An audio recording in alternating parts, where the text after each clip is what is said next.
to the real estate market with nothing but a dream and an unwavering belief in his potential. Despite numerous setbacks, he persistently pursued knowledge, sought mentors, and adapted to an ever-changing landscape. Today, Chike is a leading figure in Nigeria's real estate sector, renowned for his innovative approach to problem solving and resilient spirit. His journey is a testament to the power of personal development and capacity building in transforming not just careers, but entire industries. You can be like Chike. To kick off today's session, I want you to visualize in your mind's eye the series of images that you may wish to play in your head what Chike would have gone through. I wish I had slides to show you, but I want you to visualize it in your head. How Chike would have struggled, his learnings, the breakthroughs, the network, the people he would have met. But more importantly, what did Chike have to do? So the first point among the three things I'm just going to talk about this morning is number one, personal development. I repeat, personal development. Today's world is very, very fast-paced. I hate to say this, but they say the only constant thing is change. It might sound cliché to say that right now, but it is still true. Everything is changing very fast, very quickly. Technological advancements, economic shifts, and of course, evolving customer expectations. You have more informed customers these days. They continue to reshape our environment and how we do business. So to thrive in this kind of dynamic landscape, personal development is not an option, but a necessity. I repeat, personal development is not an option, but a necessity. Personal development encompasses acquiring new skills, expanding your knowledge base, and enhancing your emotional intelligence. It involves a commitment to lifelong learning and a proactive approach to growth. Consider the impact of digital transformation on real estate. We have the rise of prop tech, data analytics, blockchain technology, smart technologies.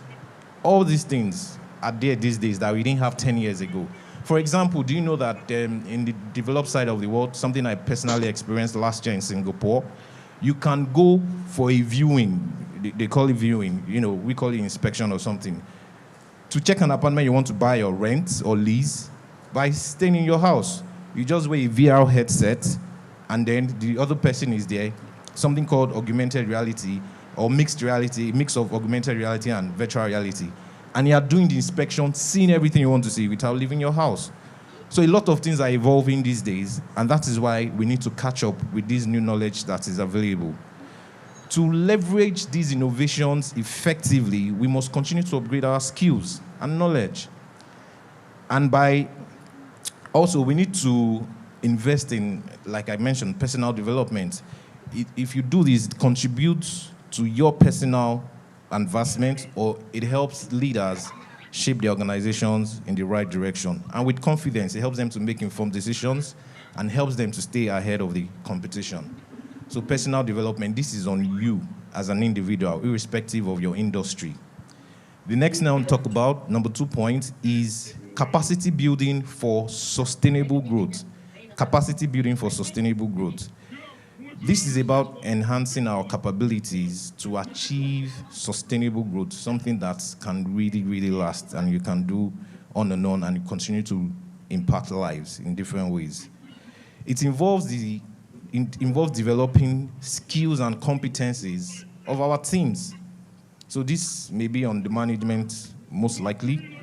You know, it also helps to foster a culture of continuous improvement and creating an environment that encourages innovation.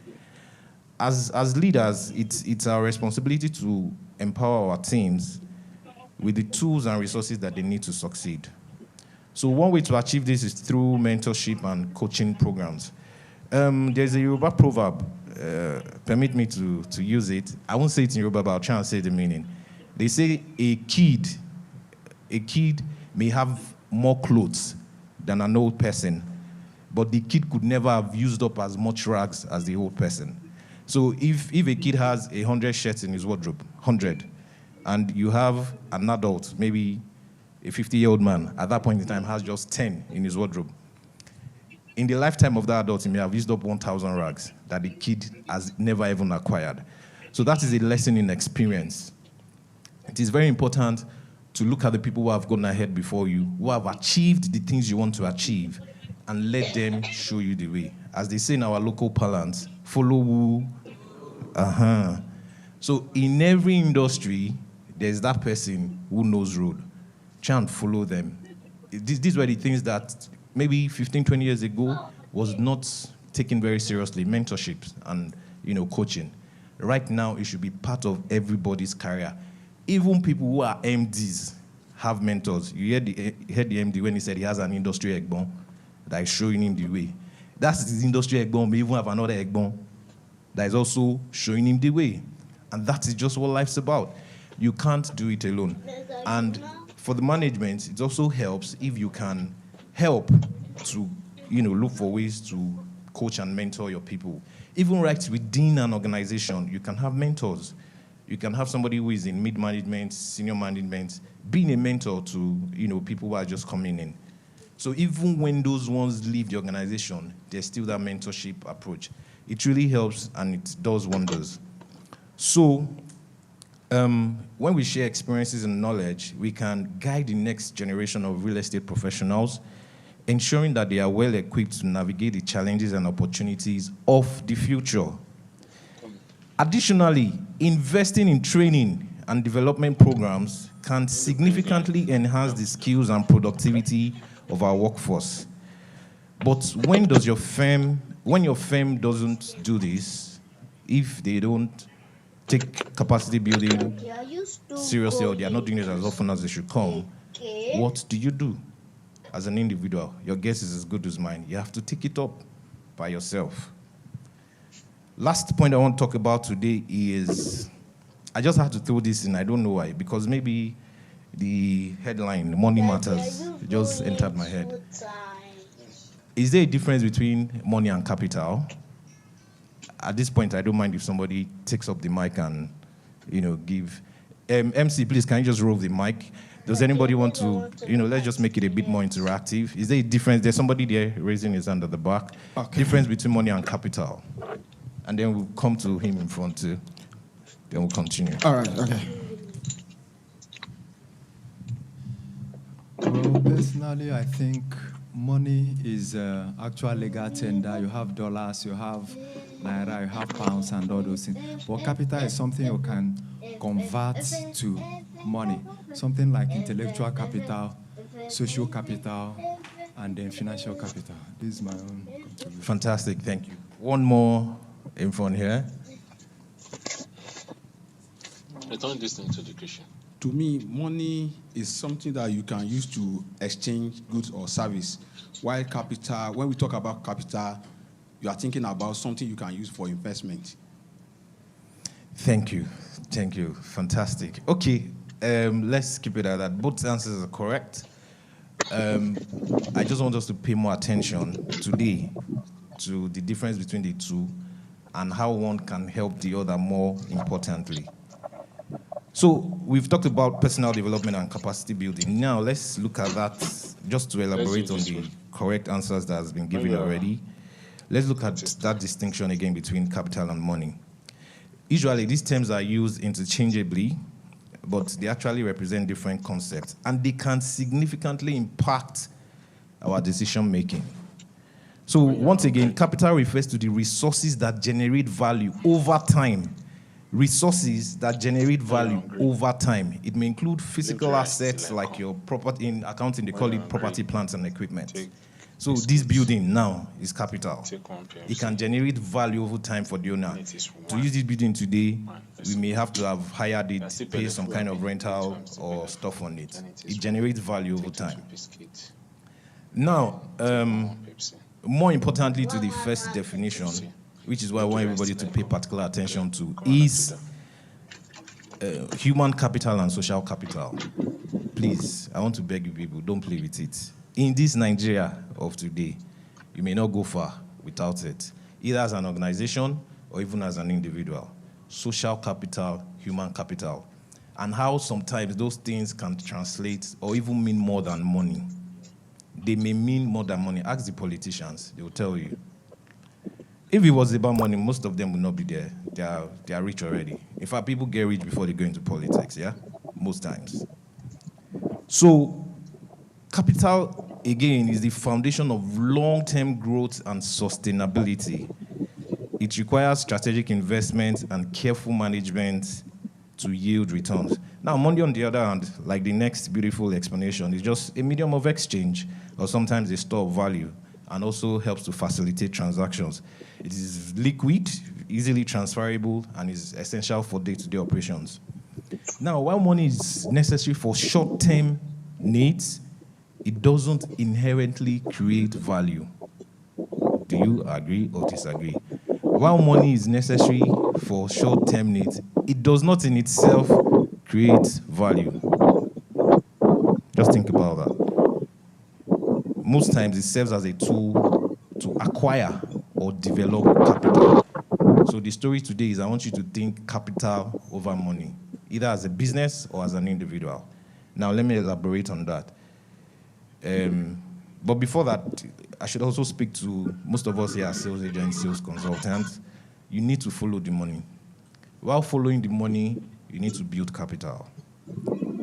In the real estate market, it's very essential to understand and follow the people who have the money to invest in your products and services. But to achieve that, you may need to, first of all, try and grow the other types of capital you have to be able to achieve or follow these people. So, these people that you're selling to are not just merely customers. You should see them as partners in your growth and the growth of the company you work for. You have to identify and target them effectively using a combination of market research, networking, and strategic positioning. So you want to start by conducting a thorough market research to understand the demographics, the preferences, the buying behaviors of your target audience. You have to utilize data analytics and use it to help you identify trends and patterns that can guide your marketing strategies. So somebody said something yesterday, it was very profound, about a company we were arguing. It was even started with the Dangote refinery issue. This country, everybody is collecting, even Dangote at the moment. So it just shows that everybody else, we are mere mortals. So you have to be careful. You can have data and not have information. You can have data and not have information, or not have an informed, or you may not have insight. So it's not just enough to collect data. It is what you do with it. When they say data is the new oil, data is the new gold, it's already sounding cliche already, but that is just the truth. You must collect data at every point. You must look for ways to collect data. Just keep collecting. In the beginning, data is usually formless, shapeless, senseless, but keep collecting it. Over time, trends and patterns will evolve, and then it helps with product creation, decision making, and the rest of it. Networking, social capital, is extremely crucial for your success as real estate professionals, wherever in that value chain you find yourself. Networking is extremely crucial. You have to attend industry events, you have to join professional bodies, build relationships with key players in the market. You have to deepen your networks, stay connected, so that you may need all those kinds of capital, social capital, to follow the money. I hope you get it connects, how capital can bring money. Capital can precede money, especially these other forms of non or intangible capital. Then one more thing to note is you have to leverage digital platforms. The world is very, very digital these days. Every business is getting digitized, which means you can easily scale your products and services. You can be right here in Ikeja and be selling to the entire world. So it is a very, very solid platform everybody must take advantage of. And it starts from just having a simple website to having online presence to reaching your customers digitally. Social media also gives you another very broad audience.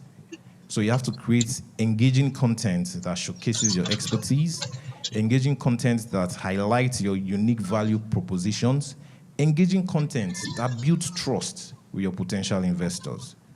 Trust again, talking about social capital. And then personalization is key. You have to tailor your approach to meet the different and specific needs of different clients. So putting all of this together, as I wrap up, personal development and capacity building is very key, and it is indispensable in our fast-moving world. So by committing to a lifelong learning, management empowering its teams, and strategically managing resources, we can navigate the complexities of real estate sector and achieve sustainable success. As stakeholders in this very vibrant industry, let's embrace the challenge of continuous improvement and lead by example. Together, we can build a future where organizations thrive, our teams excel, and our communities flourish. So on a final note, irrespective of where you are in the value chain of the real estate space, my message to you this morning is dare to innovate. I repeat, my message is dare to innovate. Uber had an idea. Use your car to carry total strangers, people you don't know. To many people, it sounded funny, stupid. Some people even say, why will I carry a total stranger? Airbnb came, said, total stranger for many of us in the world, live in your house, co-share resources with you. At that point in time, it sounded like, who is this? A lot of VCs rejected them. There was one VC guy, I can't remember his name, say, I would never let a total stranger into my house, even though I have 7 rooms. But guess what? Sometimes people don't even know what they want until you show them. So my message to you this morning is dare to innovate. Thank you for listening. Can those who are willing to dare to innovate, please jam their hands together a bit harder for our very own Mr. Gwenga. Thank you so much for that insightful one. So do we have people who are ready to dare to innovate here? Are they here? Are you here? You ready to dare to innovate? Very good. I like that. I can hear when Gagbenga was talking about having network. Have the importance of network. Some of these things where you don't understand it, you can ask your neighbor. You understand? Because somebody was asking which network is it, Glo or MTN? You understand? So